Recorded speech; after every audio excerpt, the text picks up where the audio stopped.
Olá! O Música no Ar de hoje vai mostrar a Orquestra Filarmônica da Universidade Federal do Paraná.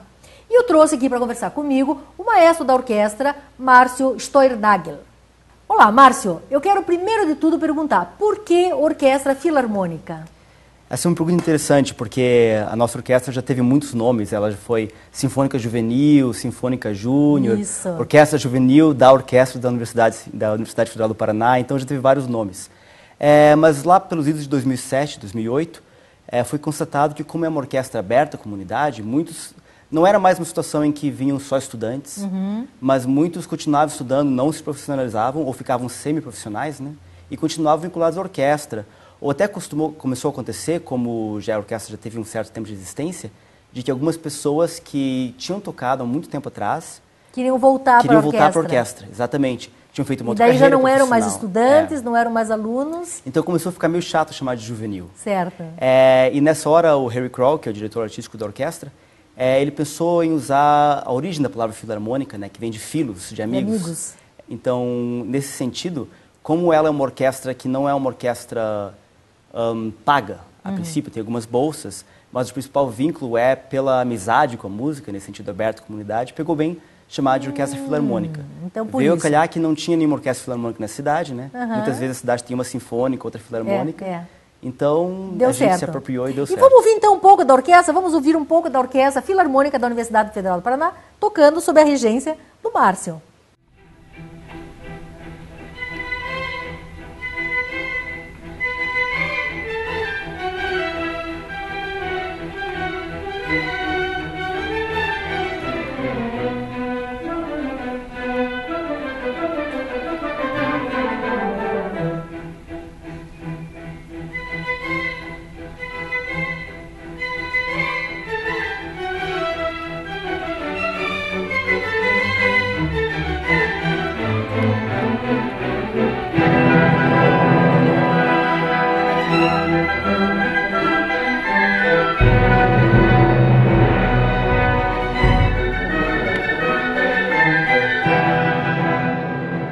Então, Márcio, a gente viu que tem assim muitos jovens, mas também tem pessoas de mais idade. Então, quem são finalmente os componentes da Orquestra Filarmônica da Universidade Federal do Paraná? A Filarmônica é uma orquestra aberta à comunidade. Isso quer dizer que todos os anos a gente faz audição e qualquer pessoa... Quer dizer, você faz uma espécie de concurso. Exatamente, exatamente. Mesmo aqueles que continuam durante 3, 4, às vezes 5 anos, todo ano fazem concurso de novo. Ah, tem que fazer novamente. Tem que fazer. É uma maneira de se renovar, de não digamos, ficar com uma sensação de cadeira cativa, né? E mesmo para quem está começando, para quem está fazendo, digamos, faculdade de música, é muito bom, porque uma das coisas mais difíceis da vida profissional é justamente fazer essas audições. Então, já vai treinando isso, né? Como é aberto, tem alguns perfis que acabam vindo mais gente, né? A gente tem muitos integrantes da Escola de Música e Belas Artes do Paraná, né, que são pessoas jovens que realmente estão estudando para se tornar profissionais de música. Mas a gente também tem alguns, por exemplo, do curso de música da Federal, que decidiram estudar instrumento por conta, porque no curso não tem aula de instrumento, né? Até alguns da FAP. E tem gente, assim, às vezes a gente descobre gente nos mais variados rincões, assim, gente de igreja, gente vinculada às vezes a exército ou banda da polícia, especialmente dos metais.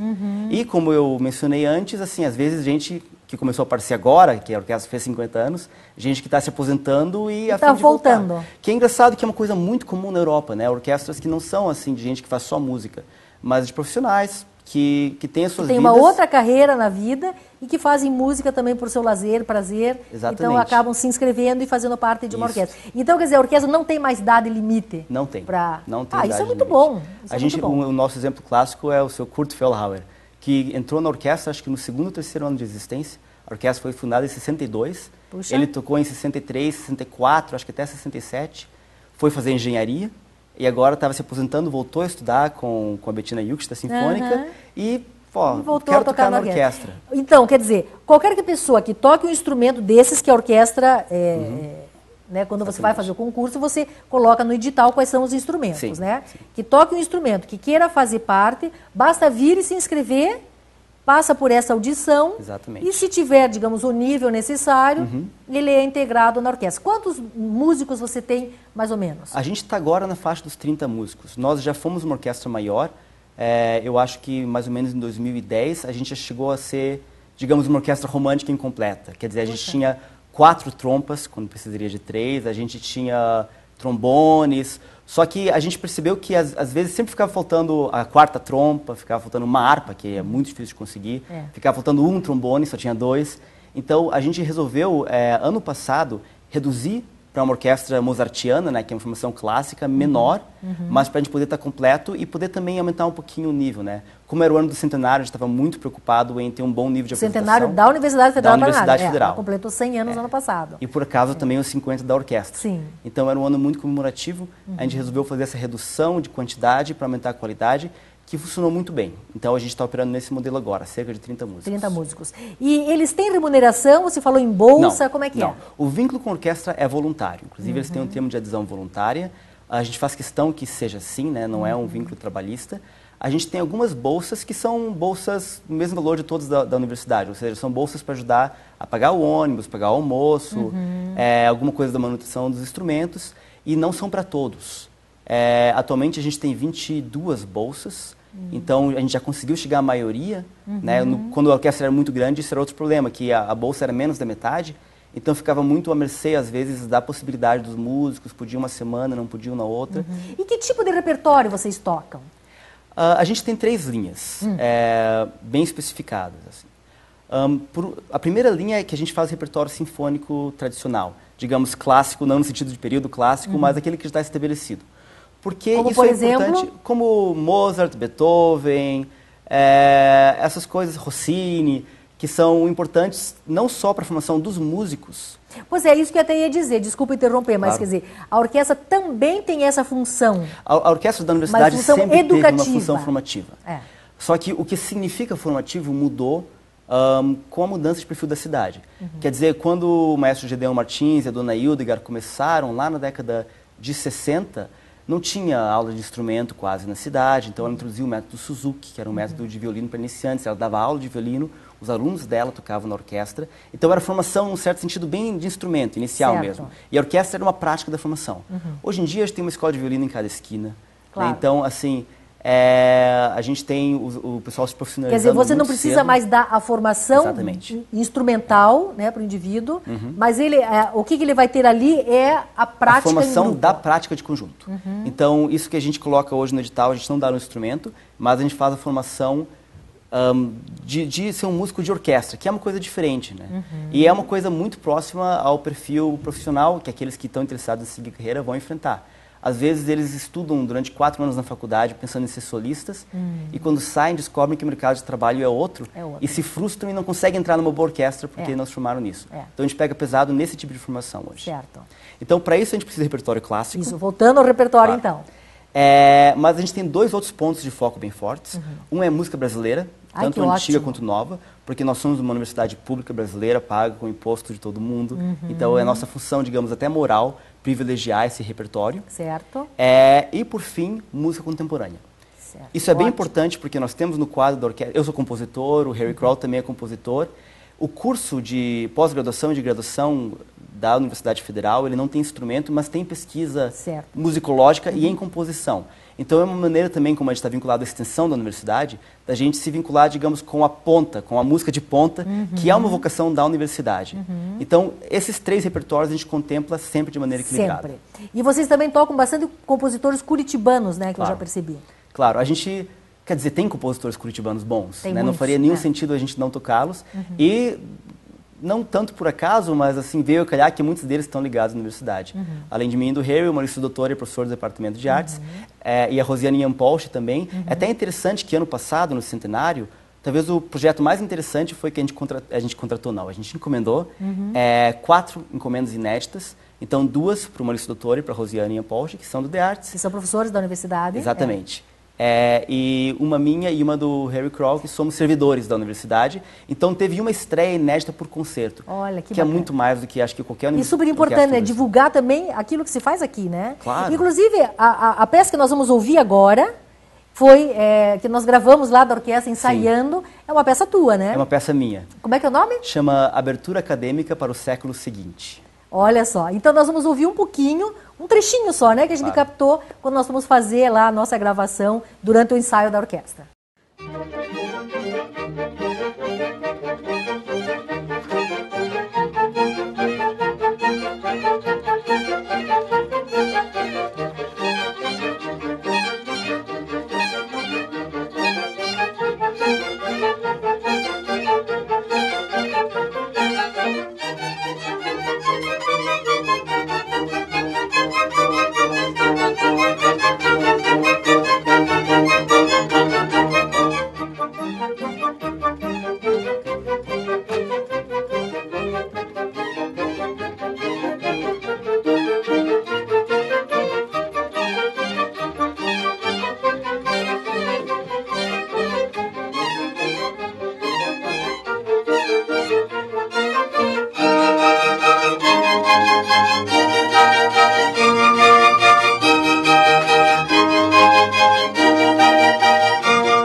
peça bem interessante essa tua, né? Você podia falar assim rapidamente o que você pensou, alguma característica que ela tenha para ser falada? Posso. É interessante falar sobre a própria música, porque por um lado a gente quer que o público descubra sem contar tudo, por outro lado a gente pensa em várias coisas, assim.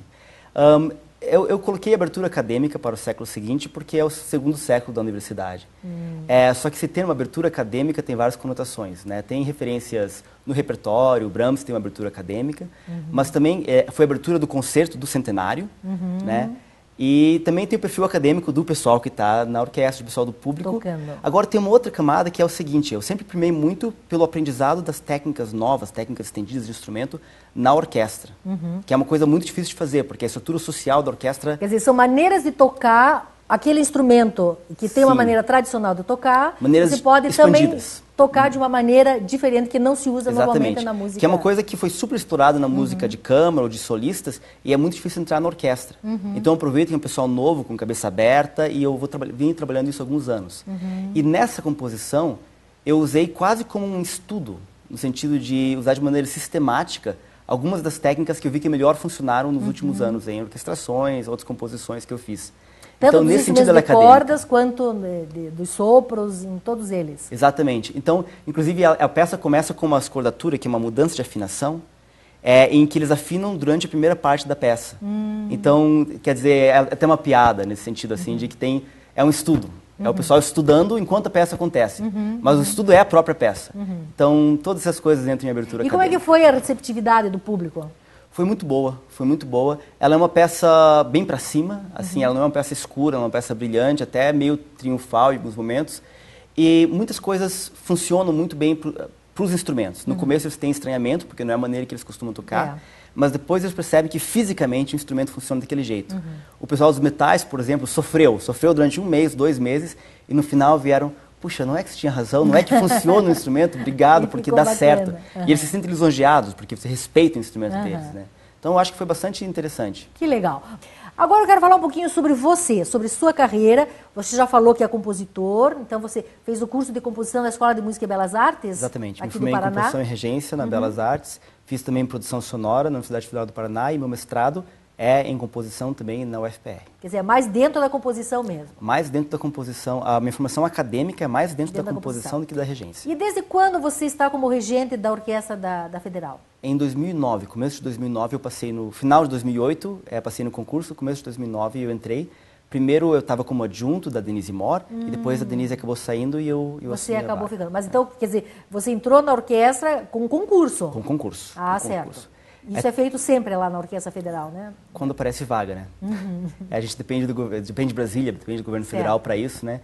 Então, calhou de aparecer uma vaga e foi bem num processo de transição da Denise, então eu tive muita sorte, deu tudo muito então, certo. quer dizer que hoje você leva as duas coisas em paralelo. Ao mesmo tempo. É até interessante que antes de 2009, eu era conhecido como compositor, que também regia. E daí, de repente, por causa de um concurso, e eu, claro, assumi uma Dessa vaga... prática da...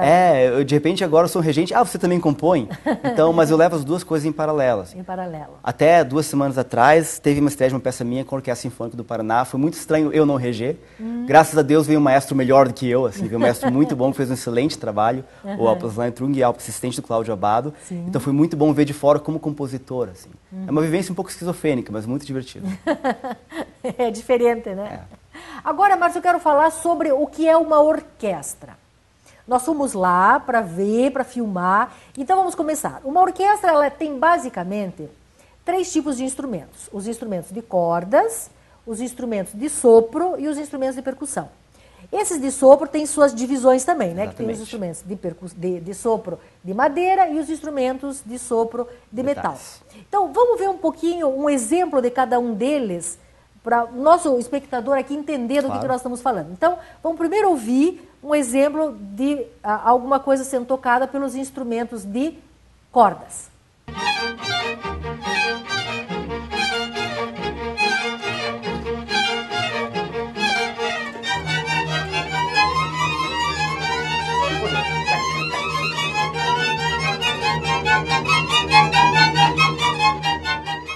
Isso foi um trecho do final da primeira cena da ópera L'Occasione fa Lado de Rossini. Que vocês estão preparando agora para um concerto. Para daqui a pouco. A gente não quer revelar até que esteja tudo pronto, mas vai ser bem bacana. Que legal. Que bom, né? Fazendo ópera de novo em Curitiba. Sim. Agora nós vamos ouvir os instrumentos de sopro de madeira. Exatamente. Tocando o mesmo trecho. O mesmo trecho. Então vamos lá.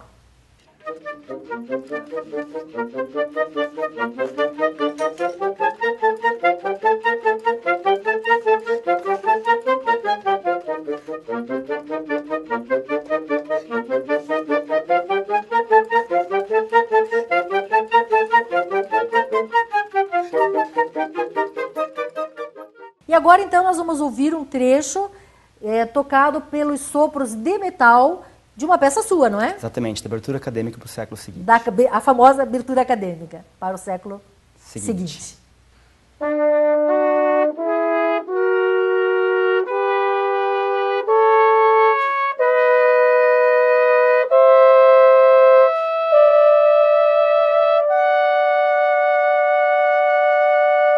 E agora, para encerrar, a gente vai ouvir esse mesmo trecho, esse último trecho, tocado também pela percussão, é isso? Exatamente. Então vamos lá.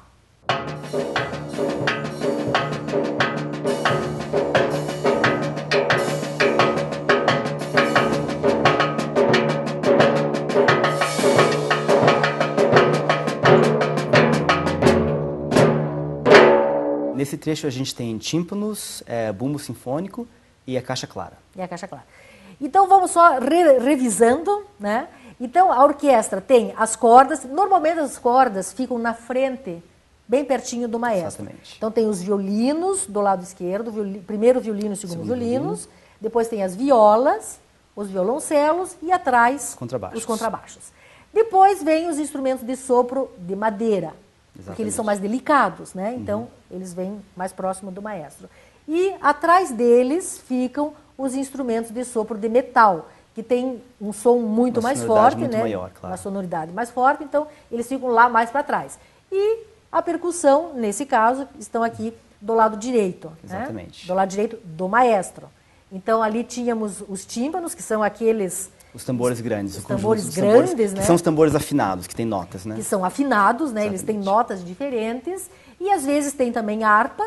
Exatamente. Né? Numa orquestra romântica maior, daí vai ter harpa, vai ter trombones. Que nós às vezes tem o piano, né? Então, mas essa, digamos, é a formação básica de uma orquestra. Quando me perguntam, eu sempre falo que a gente sabe como o mínimo que é uma orquestra, mas a gente não sabe que o máximo é uma orquestra. Quer dizer, numa orquestra mozartiana, a gente tem que ter esses instrumentos, as madeiras A2, que a gente diz, ou seja, 2 flautas, 2 clarinetas. 2 oboés. Exatamente. 2 trompas e 2 trompetes. Já temos uma orquestra. Mas daí a gente pode crescer, 4 trompas, 3 trombetes, 3 trombones, tuba. Claro, a orquestra de Wagner é muito mais do que isso tudo, né? Vai depender muito da época, do compositor, né? A formação. Repertório. E hoje em dia isso é bem mais variado ainda. Né? Hoje em dia entra eletrônica, entra tudo que o compositor quiser, imaginar. Né? Exatamente. O que você quiser. Agora me diga uma coisa, como é que a orquestra é afinada? Porque tem lá inúmeros instrumentos e como é que vocês fazem para tocar todos, né, dentro de uma mesma afinação? É quase um ritual, na verdade. Até na hora do concerto, tanto como nos ensaios, a figura do Spala, que é talvez o segundo em autoridade depois do maestro, é o primeiro violinista. Certo. Então, ele é o co-líder, tanto dos ensaios como do concerto. Que se chama Spala, né? Quem dá a nota, normalmente, é o oboé, porque por questões acústicas, ele é um instrumento de som muito penetrante, que dá para todo mundo ouvir, a afinação dele oscila pouco. Então, ele dá a nota, o Spala pega essa nota, que é um Lá. Né? E essa nota daí é passada para toda a orquestra. Normalmente os Spala diz primeiro madeiras, agora as cordas, depois as cordas afinam todas as outras cordas. Então, um instrumento dá a nota base, digamos, Exatamente. Que é o Lá que a gente usa, e daí todos os outros afinam os seus instrumentos né, em função daquela nota. Para que todo mundo toque né, dentro de uma mesma afinação. Como o mesmo corpo, e não como um bando de gente junto. Exatamente. Para que tenha uma harmonia de tudo isso. Né? Agora, outra coisa. Os instrumentistas precisam ter um estudo individual antes de chegar? Com certeza. Como é que isso funciona? Isso não só numa orquestra formativa, mas qualquer orquestra profissional, porque tem, em repertórios até mais difíceis, tem todo um nível que você tem que chegar individualmente para poder juntar com todo mundo, né? Então, em passagens mais complicadas, às vezes tem que treinar individualmente um trecho muito rápido para que fique bem refinado. Mas depois de chegar nesse ponto ainda quer dizer, você pode fazer de um jeito ou de outro jeito, ou o colega vai ter treinado levemente diferente. Então, uma segunda camada é essa coisa de quando juntar em unidade e numa mesma concepção, que é aí que realmente a figura do maestro Isso entra. que eu ia dizer. É quando o maestro realmente entra para dizer, bom, como é que vai ser o resultado Exatamente, dessa peça. porque uma partitura, ela consegue definir bastante coisa, mas ela nunca define tudo. Assim, Claro. Isso que é o legal da música, sempre tem mais. Você define a nota, com que força toca, com qual instrumento, mas sempre sobra alguma coisa. Então, nessa individualidade, que entra uma concepção, e nesse sentido o maestro tem uma Que é o figura... líder. Exatamente. Que vai dar o norte, né? Exatamente. Inclusive, a gente até filmou lá, a partitura do maestro é uma partitura que tem todos, todas as linhas, né, com todos os instrumentos. Agora, cada instrumentista tem a sua linha. Que a gente chama de parte. Que é a Inclusive, parte, partitura é um plural de parte, né? De Pouca partes. gente pensa nisso, mas é o fato. Cada um tem sua parte e o maestro tem o coletivo das partes. Exatamente, exatamente. Então, como é que é, para encerrarmos a nossa conversa aqui, esse processo de preparação de um concerto?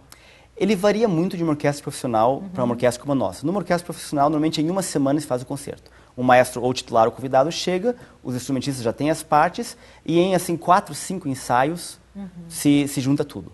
Numa orquestra que trabalha com estudantes, o processo é mais lento. A gente normalmente leva 2 meses preparando um ensaio. Então, porque tem leitura para ser feita no conjunto, correções para ser feitas, ensaios de naipe. Então, normalmente dos 3 ensaios por semana, 2 são com todo mundo e 1 é com um naipe, ou seja, com um desses grupos, para a gente poder resolver todos os detalhes. Então, a gente tem, digamos, uma primeira etapa que é de acertar as notas e os ritmos, e depois a gente vai refinando as coisas até que fique tudo pronto para o concerto. Então você leva quanto tempo para preparar um concerto, em geral? Em geral, cerca de 2 meses. De 2 meses, mais ou menos. Márcio, eu quero agradecer a sua presença aqui, eu acho que foi muito esclarecedor, eu acho que pudemos entender o que é uma orquestra e como é que funciona a nossa Orquestra Filarmônica da Universidade Federal do Paraná. Obrigada por ter vindo. Eu te agradeço. E vocês, obrigada por terem nos assistido e fiquem aí ouvindo um pouco mais de música da Orquestra Filarmônica da Universidade Federal do Paraná. Tchau!